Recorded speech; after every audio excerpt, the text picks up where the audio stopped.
10 years ago, the Wachowski brothers moved to California to make a movie.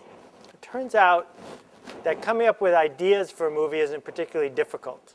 It turns out that dreaming up costumes in a whole other world and a story is something a lot of people can do. But what was interesting about what the Wachowskis did is they made a movie, right? And The Matrix happened because they finished it. I don't have a lot of time. Candle goes to about there. And what I want to do before the candle burns out is sell you on a pretty simple idea that's not that hard to understand, but is pretty difficult to embrace. Never talked about this before in public, so I'll do my best, but I hope you'll bear with me. So I want to start by giving you a couple examples of what I'm trying to get at here. It's not that hard to dream up some clever ways to start a talk and get people's attention. The balloon. Lucky for me, there's no hole in it. If this works, there we go. Not that hard to add some air. What's hard is taking a water balloon and throwing it into the audience, hoping it won't pop and embarrass you in front of all these people who came to hear you talk. The last part, that's the hard part. The water part, the syringe part, that part wasn't so hard. So I want to tell you a couple stories about the real life implications of this. Some of you may know that there actually was a guy named Duncan Hines. Duncan Hines in 1899 was working for Wells Fargo, and his assignment was to take a horse and buggy across Colorado to some far outpost. Well, he pulled the horse over, he saw a house, he went into the house for some food. The house was deserted, it was snowing, he lost the horse, he lost the buggy. He was stranded in the middle of Colorado. For 3 days, he wandered around looking for the horse and buggy. For 3 days, he didn't have anything to eat.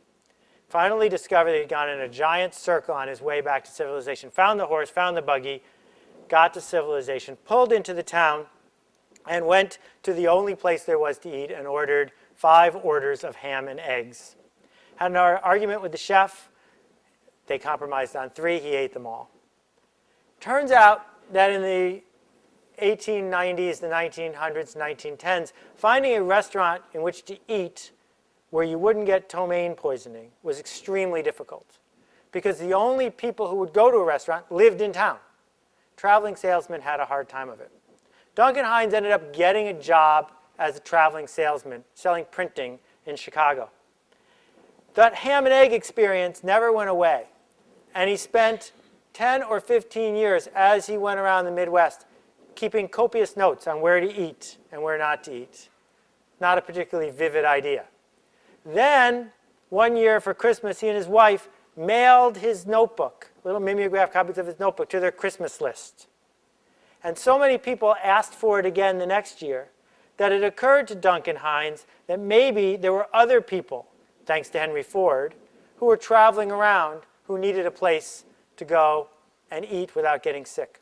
And Duncan Hines led a quest to create the restaurant industry in this country, a quest to increase health standards, a quest to teach people how to eat.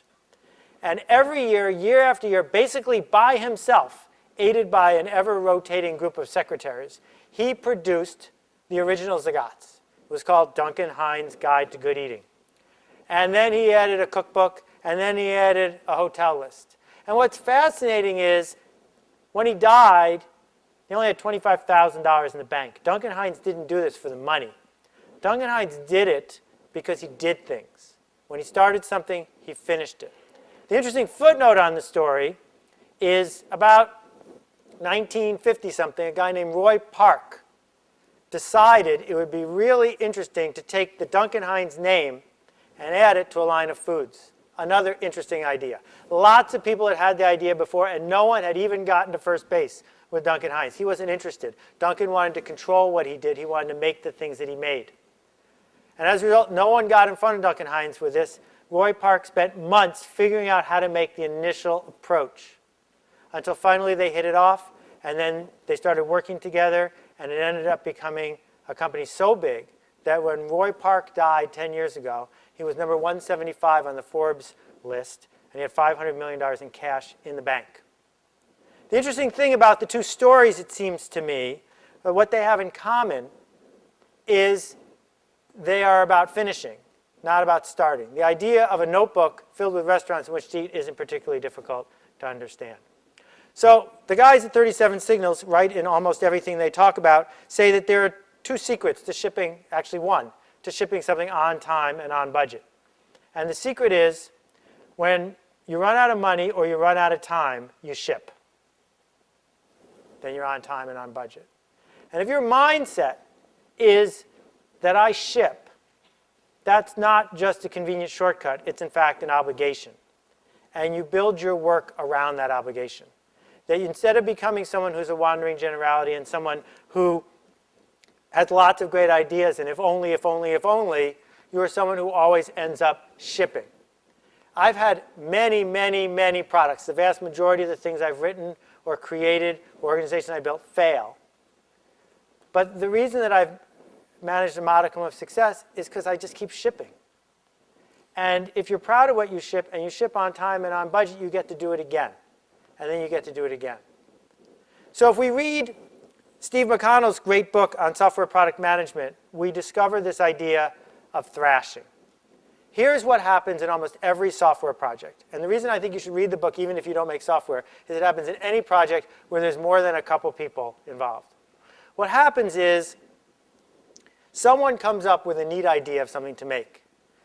And they start working on it, and they start working on it, and then they get a little bit of funding, and they get a little bit of support, and then some other programmers get added. But about a month or a couple months, or in Microsoft's case, a year before it ships, other people start to get involved. Other people start wanting to look at the user interface. Other people start weighing in. And about 2 months before it ships, thrashing occurs. People start ripping things out and putting things in, and the closer you get to deadline, the more thrashing occurs.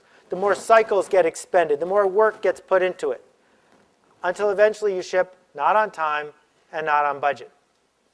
And Steve's idea, which is actually adopted by Microsoft and other smart programming shops, some places better than others, is really simple. You must thrash at the beginning. Because thrashing at the beginning is cheap. Thrashing on your website when it's still in Photoshop is cheap.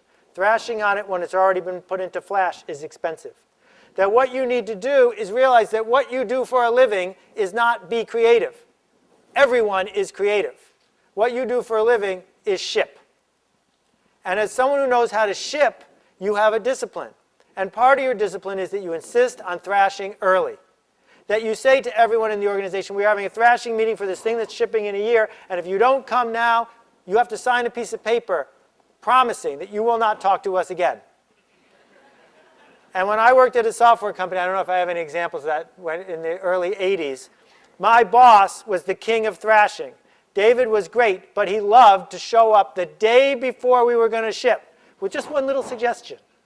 And that led to one little bug, which led to a whole round of playtesting, which led to shipping dates going away. And so I created the form. And I, 24 years old, walked into the president's office and made him sign it 6 months before the product was going to ship. I have seen the spec. I will not talk to you again. He didn't have to sign it. He could come talk to me now, or he could sign it, but no one was going to work on the project until he did either one. That is the discipline of what a creative artist does. So the question that inquiring minds will ask is, why does it work this way? Why do human beings sabotage their work so often? And so I got to give you a little bit of a biology lesson, and then I'm going to talk about why that is. So this is a chicken. A chicken has a lizard's brain. Chickens and dinosaurs, they're all related.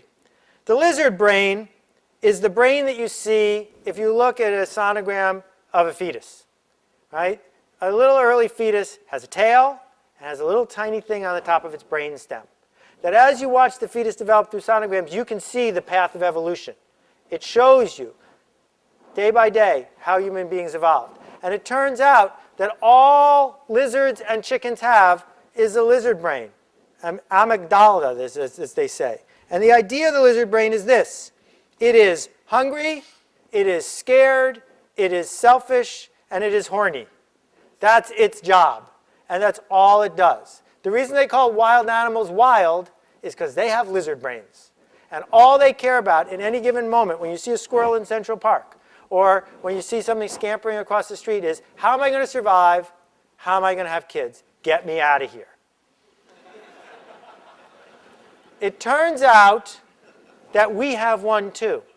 And if you look in the Wikipedia, there it is. There's a little picture of it, and there's the other brain on top. And that as evolution came along, that little one went there, and then we grew this new one on top, the limbic system and the neocortex. That's what dogs had first, and then apes and people like us. That part is all about how do I share, how do I be loyal, how do I connect. And then the part on top of that is how do I come up with a really cool way to do something. How do I break tradition? How do I challenge the status quo? And we love living up here. But every single time we get close to shipping, every single time the manuscript is ready to send to the publisher, the lizard brain speaks up. The lizard brain, by the way, was in charge of you in high school. And the lizard brain says, they're going to laugh at me. The lizard brain says, I'm going to get in trouble. What? TV is coming to watch me put graffiti on street signs? I'm going to get arrested. The lizard brain is screaming at the top of its lungs. And so what happens is we don't do it. We sabotage it. We hold back. We have another meeting. Of course we're going to come to the meeting before ship date because that's the moment when our lizard brain is saying, uh-oh, the critics are going to get to see this. We might have to change it.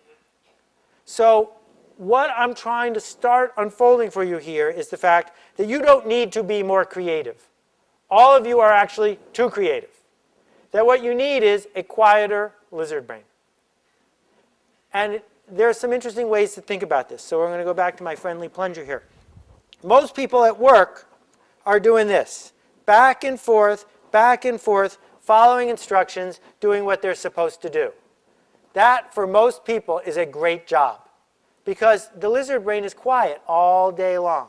All day long. You know, you sit there, you fix one MetroCard machine, then you fix the next MetroCard machine, then you fix the next MetroCard machine, and at the end of the day, you get a paycheck. And you don't get in trouble, and you don't get laid off, and that's your job.